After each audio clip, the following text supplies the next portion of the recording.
given how well Joe did play, there's obviously a lot of talk about the decision to trade him, and I just want to kind of ask you again, were you in alignment with the front office and AB about that trade? Respectfully, Daniel, we're worried about this game. Put on the money down the field. Looked great. Feelings about the fact that you guys couldn't get a similar performance? That ain't got nothing to do with me. Kids that play Madden could have done a better job. But somebody's getting fired after this. We already talked about how that man, Joe Flacco, January Joe, turned the clock back and looked like a competent quarterback. But the fact of the matter is, the biggest issue here, it's not really on the Steelers, it's more on the Browns. They got called out for making a dumb decision, and Mike Tomlin was right because it was dumb for the Steelers, maybe not dumb for the Browns, but it exposed the fact that Joe Flacco can play football. So what was he doing with the Browns? Why was he so terrible? Why did he look like a 40-year-old? Kevin Stefanski is going to answer. We're going to have Rizzo yell about it. But let's start with Rizzo yelling about it. How you feel, Riz? How do you feel about waking up? How could you do that, Andrew? How could you do it? How could you? Why on earth did you feel the need to trade this guy to a division opponent for a 5th-round draft pick? Fireable offense. That is a fireable offense. I want to know how much longer the owner's going to watch this crap, because the fans have had it. We deserve better. You're worried more about your stadium than you are your football team. That's the perception, Jimmy. And you allow these people to do this. You have the worst offense in the league. Your GM screwed this quarterback thing up like I've never seen in my life. I've never seen anything like. Kids that play Madden could have done a better job. Truly. That's not hyperbole. It's a joke. It's a joke. This franchise has become a joke. I'm sick of it. I have to, I got some bad news for you, Big Riz. It's been a joke for a long time. If you've been watching football for at least 10 years, 20, 10, 5, 3, you know that the Browns are perennial absolute dog water. So let's hear what else you got to say, because he didn't stop there. How could you do that, Andrew? I'm sorry. This is not the one. This is the one. Tony Grossi gets in on it. What do you got to say about it, Big T? Big T. Shador Sanders, #1 op. Let's hear it. There are Actually, that's Rex Ryan. Around the league, not from fans, but from people within the league. And this happens every 2-3 years. They're a laughingstock. And they keep on doing stupid things. Why do they keep helping other teams? Yeah, exactly. Andrews built the Houston Texans into a playoff team, and now he's determined to make the Bengals Deshaun make a Watson. run at the Steelers. Deshaun, and we're gonna actually, before I even get into my Texans lore, let's hear what the head man in charge, Mr. Kevin Stefanski, feels about the whole situation. Now, he did get directly asked about a few different things. Most of them have to do with the rift between the head coach and GM position. I don't know. People are really calling out. My man Daniel's getting nasty with them interview questions, man. So let's get right into it. How do you feel, Kevin Stefanski? How well Joe did play. There's obviously a lot of talk about the decision to trade him, and I just want to kind of ask you again. This organization talks about alignment all the time. Were you in alignment with the front office and AB about that trade? Respectfully, Daniel, we're worried about this game. In front of us, got a Miami Dolphins coming to town that really has all of my focus, all of our energies. Nothing that's happened in the past. Oh, he's not done.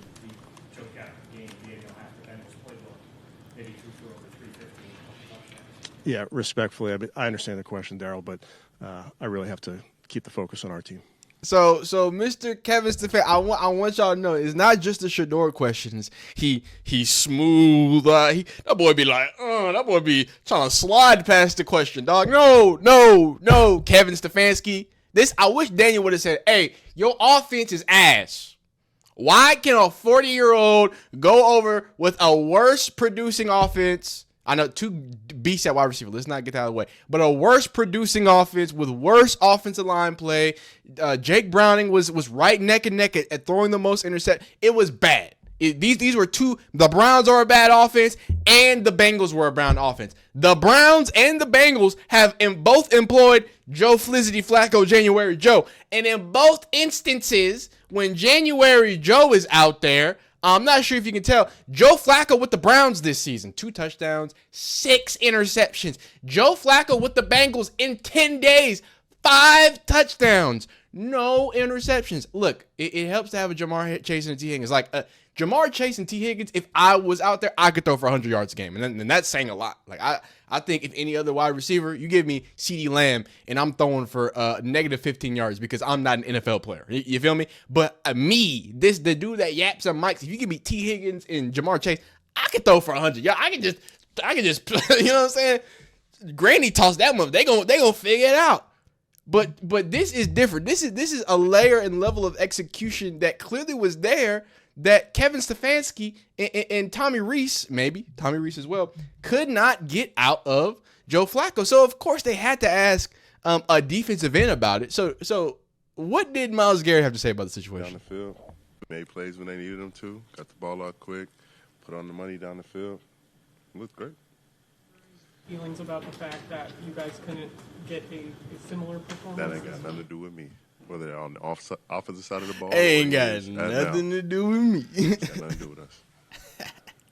Nothing to do with you, but after the 2 trades last week, you said that the organization was still committed to winning. When you see the team trade away your starting, what was your starting quarterback, and he had so much success, is that the type of thing that makes you question the moves that are being made? Look, and he's gonna answer this question. Yes, I'm stopping him before he answers it. You got look in their eyes. Don't listen to them. Just look in their eyes. That's all. And it makes me see that, whatever offense that they're committed to running to produce wins, doesn't see that, Joe is going to be the most productive in that offense. So they want to move the pocket a little bit. Maybe his style and what he does doesn't fit us as we want to run it. That's what I see. Maybe the 6'6" pocket passer who just drops dimes everywhere. Maybe that just doesn't work in our offensive system. Oh my God. We got to come up with better lies. Hey, shout out to Myles Garrett for coming in and falling on the sword. Shout out to Myles Garrett for trying to find a way to Kevin Stefanski this situation. But you just got to look at his eyes when he's answering that. Let me take it. First off, look at his face. Let's take it back to when he answered that, when he was asked that question. Why they want to move he wants to dig for this answer. Literally, see, he looks for this answer. He's like, see that Joe is going to be the most productive. That boy says, I was like, what word do I say without saying our offensive coordinator or Kevin Stefanski runs a 3rd grade offense? What can I say that doesn't sound like Kevin Stefanski's operating a fucking 1967 Navy? What's the best lie I can come up with to get out of the clear and obvious fact that the Browns offense is incompetent on multiple levels? It's not just Dylan Gabriel's fault. I know I'm a Shador guy. I'm a big Shador guy. But I like Dylan Gabriel. I think he's a good football player. I don't think he's better than Shador, but I think he's a good football player. I think, the Browns are setting Dylan Gabriel up for failure. They're going to kill his confidence.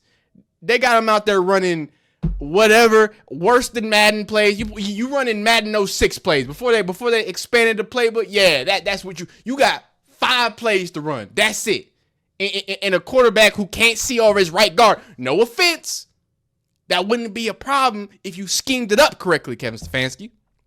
So as a Texans fan, because we're going to go back to this situation, because I want to stress that what they said about the Browns being a laughingstock and the Browns helping other teams. I want to expound upon that.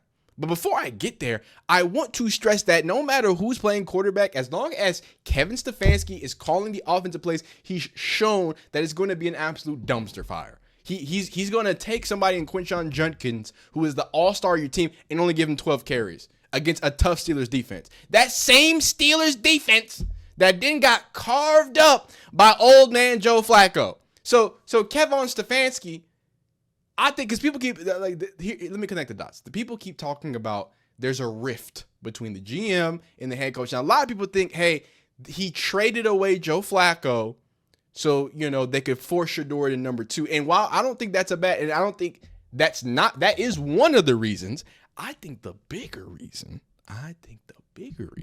is they said, hey, Andrew Berry, talking to Jimmy, they said, hey, how do we get our guy Shador in there? They said, no. It's not just about getting Shador in there. Nah. It's about getting Shador with a proper offense. I really feel bad for DG. He don't deserve this. Imagine if Dylan Gabriel had a competent offensive coordinator. Imagine if Dylan Gabriel could throw the ball farther than 10 yards. Imagine if Dylan Gabriel was given wide receivers who don't drop passes. Imagine if Dylan Gabriel didn't throw hospital balls and had David Njoku out. Like, there's a lot of possibilities. A little bit of shade. Come on, DG. Come on, fly and wine. You're going to be all right. But it really comes down to Andrew Berry and Jimmy Haslam coming together and say, you know what would be fucking hilarious? In the same week that we embarrassingly can't score 20 points again, how about Joe Flacco just does it in a half? How about we trade away somebody who had to learn a playbook in 10 days? He openly said he didn't even know half the plays as they were going on. How about we trade him away and make him look like a fucking all-star against a perennial all? Hey, you can say about the level that Steelers defense cost a lot of money. I'll tell you that.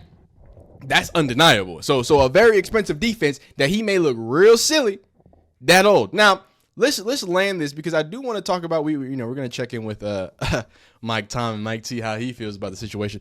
But I do want to talk about that because I was a football fan before a Shador fan, not because I didn't know Shador was a kid, when I was watching football. So it's been an evolution, and then you found Shador. So what I say all that to say, this idea, this lie that Browns media is trying to get, like this idea that all of a sudden now the Browns are a clown show. Nope. Y'all been a clown show for a long time. Now, y'all giving Deshaun Watson a still to this day, like 5 years removed, to this day, an unprecedented contract. Nobody has signed a contract like that because of y'all. Y'all ruined it. To this day, the NFL is fighting a collusion suit. That's not fake. That's not a Shador collusion suit. No. The NFL is facing a collusion suit because of the way that they denied fully guaranteed contracts to the next set of quarterbacks because of the Browns' Deshaun Watson contract. Like they said, as a Texans fan, there was a part that we didn't have a first-round pick for like years. I didn't know what Bill O'Brien was doing. He was trying to trade away D-Hop and everybody that I loved as a kid. That's what he was doing.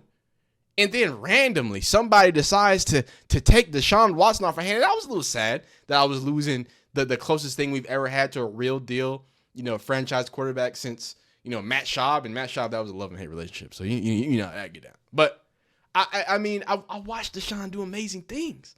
Like, I watched Deshaun take my Texans to levels I never thought would be possible. Like, it was absolutely phenomenal. But hey, man.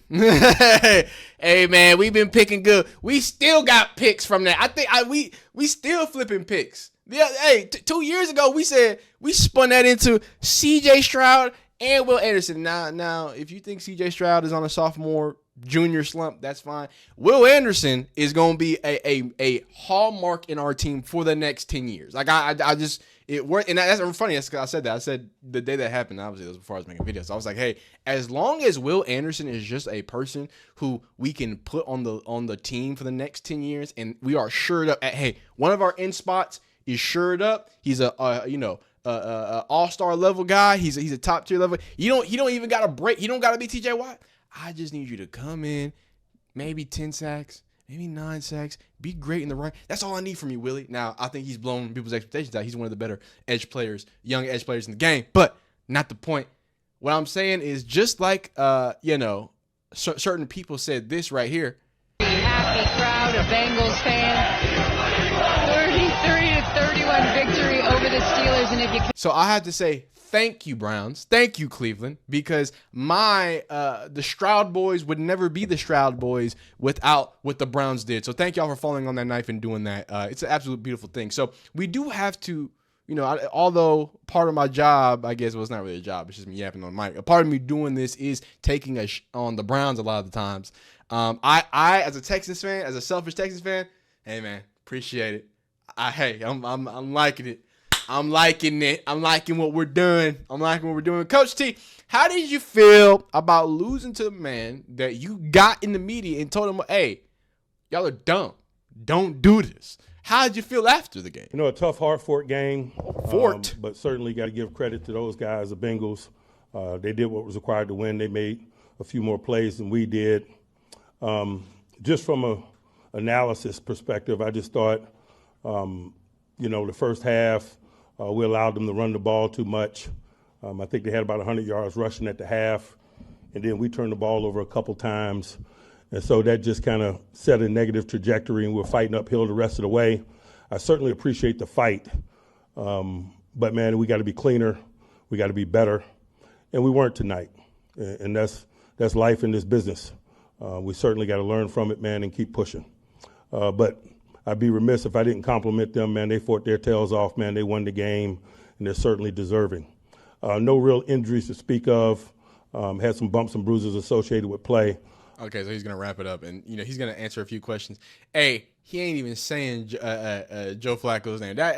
He like the boogeyman around there. He like the boogeyman around there. Now, a few different snippets and things that I just want to make sure we, because we're about to wrap this video up. Might make another video, might do another stream because it is Friday, but I just wanted to kind of get in this little crash out session because the Browns are reacting to it. I want to remind you that the 1-5 Loser Gets Fired Bowl is this Saturday. Now, this is going to be a very special watch party. We are going to do a watch party for this.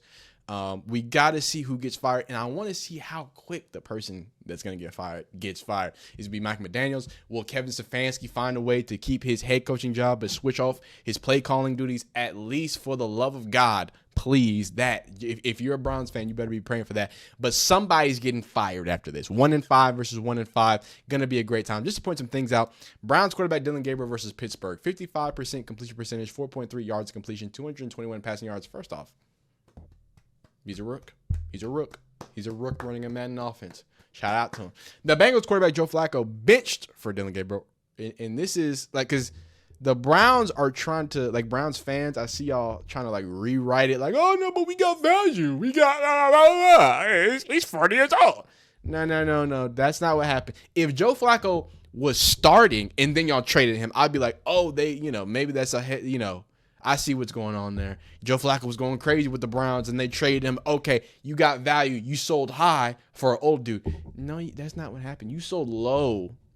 You sold low to somebody who apparently has 65.9% completion percentage, 7.3 yards completion, 342 passing yards, and 3 touchdowns against the same defense that the guy you demoted or promoted over him. This is the same defense. It don't add up. It don't make no sense. And to add on to the craziness, I'm just forecasting this game for you. David Njoku is out. Jack Conklin is questionable. Mason Graham has a knee injury. It's about to get real spooky. It's October. What they say, it gets spooky every day in October. Well, it's getting spookier and spookier. Y'all let me know down below how you feel. Like the video if you like, dislike. If you don't subscribe, if you like football content. Are the Browns just gonna be the Browns? It's looking like it, man. I want them to do something right at this point. As a Shador fan, please, let's move in the right direction. So if Shador does have to take the keys to the castle, they don't blow the castle up. All right, y'all be great, be phenomenal. Like this video if you like it, dislike if you don't. Continue to be great because you are great.